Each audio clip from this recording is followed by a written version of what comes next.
Welcome back, friends, to another episode of Today in Military Affairs. In this video, we'll dive deep into a critical chapter of modern geopolitics: the evolving relationship between Donald Trump and Kim Jong Un, and the seismic shifts on the Korean Peninsula.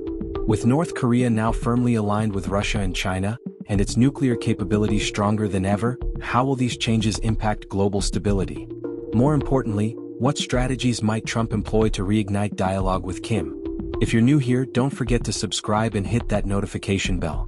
Our channel brings you unparalleled insights into global military and political developments. Let's dive in. In 2018 and 2019, Donald Trump stunned the world by meeting directly with North Korean leader Kim Jong Un. These historic summits in Singapore and Hanoi marked the first time a sitting U.S. president engaged in direct dialogue with North Korea's leadership. For a brief moment, it seemed as though decades of hostility could be set aside. The stakes were enormous. Trump and Kim's discussions revolved around a bold vision. North Korea would denuclearize in exchange for economic relief and diplomatic recognition. The world watched with bated breath as these two leaders exchanged warm words and handshakes, seemingly bridging one of the most dangerous divides in modern geopolitics. Yet the optimism was short-lived. Despite the historic photo ops, the talks broke down. The fundamental issue was North Korea's refusal to fully dismantle its nuclear program, coupled with Trump's reluctance to offer significant concessions. The collapse of these negotiations marked a turning point, with North Korea retreating from diplomacy and doubling down on its military ambitions. The breakdown not only ended hopes for immediate peace but also exposed the deep mistrust that still defined U.S.-North Korea relations.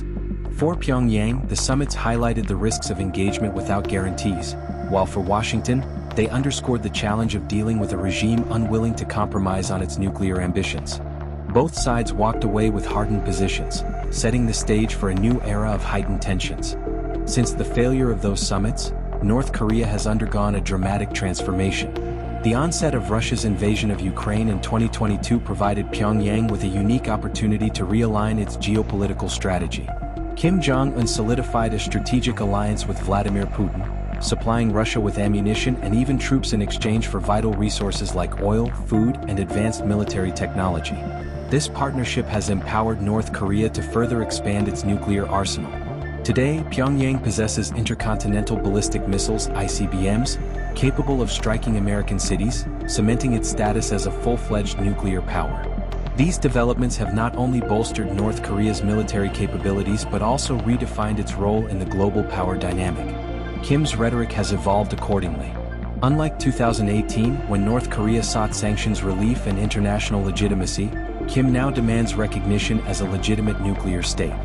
The regime's official stance has shifted from aspirations of peaceful reunification with South Korea to a strategy of hostile coexistence. This change was solidified when Kim amended North Korea's constitution, designating South Korea as an enemy state. Beyond rhetoric, North Korea's domestic policies have shifted to reflect its hardened stance. The regime has ramped up military drills, tested advanced missile systems, and implemented widespread propaganda campaigns to consolidate public support for its nuclear ambitions. These moves are designed to project strength both domestically and internationally, signaling that Pyongyang is prepared to endure prolonged isolation in pursuit of its strategic goals. Russia's support has been a crucial factor in North Korea's transformation. By providing political backing and vital resources, Moscow has reduced Pyongyang's dependence on Western concessions. Together, Russia and North Korea form a key component of a broader anti-Western coalition, which includes China.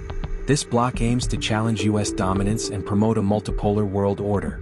The benefits of this alliance are mutual. For Russia, North Korea serves as a reliable arms supplier and political ally against Western sanctions.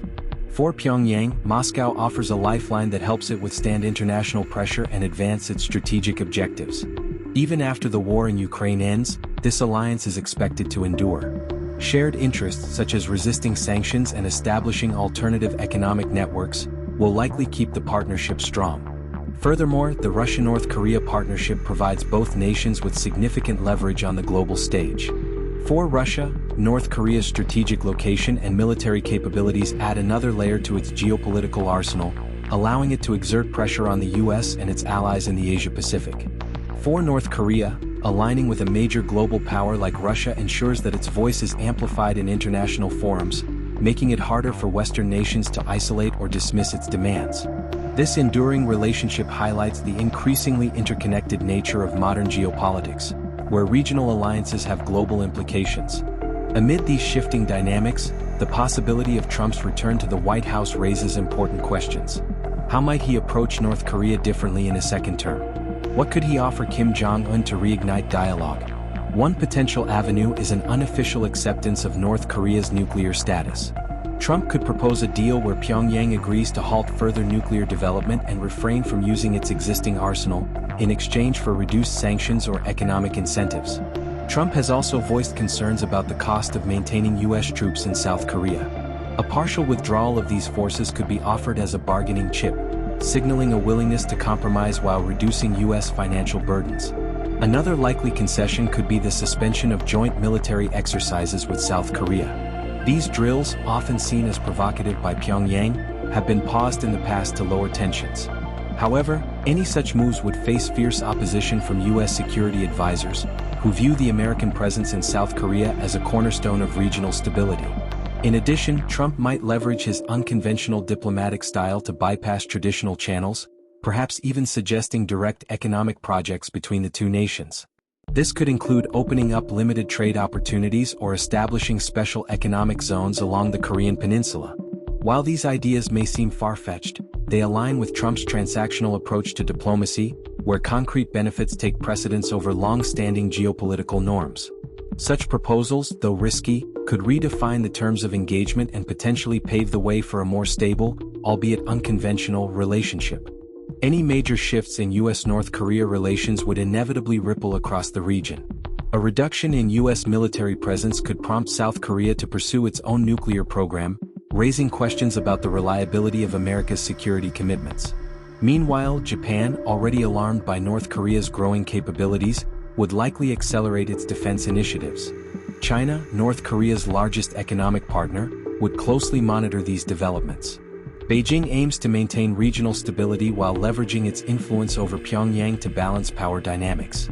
However, Japan and South Korea's reactions could complicate this balance, pushing the region toward heightened military competition. Complicating matters further is North Korea's recent security pact with Russia, which includes a clause requiring mutual consultation before signing agreements with other nations. This means that any future U.S.-North Korea negotiations would also need to involve Vladimir Putin. While this adds another layer of complexity, Trump could still initiate talks by offering smaller concessions as a starting point. However, the success of such negotiations would hinge on his ability to navigate the intertwined interests of North Korea, Russia, and other regional players. The North Korea issue extends far beyond nuclear weapons. It's a strategic chessboard where global powers vie for influence. For Trump, a deal with Kim would be an opportunity to showcase diplomatic leadership and secure a lasting legacy. For North Korea, it's about ensuring regime survival and solidifying its role on the international stage. The relationship between Trump and Kim serves as a microcosm of today's geopolitical tensions. With shifting alliances and rising uncertainties, the Korean Peninsula remains a critical flashpoint in global security. As the world watches, the future of the Korean Peninsula remains fraught with challenges. Will diplomacy prevail, or will the region spiral further into conflict? One thing is clear: the stakes have never been higher. Stay tuned for further updates as this complex geopolitical narrative unfolds. If you haven't subscribed yet, hit that button and turn on notifications. We'll see you in the next episode of Today in Military Affairs. Thank you for watching.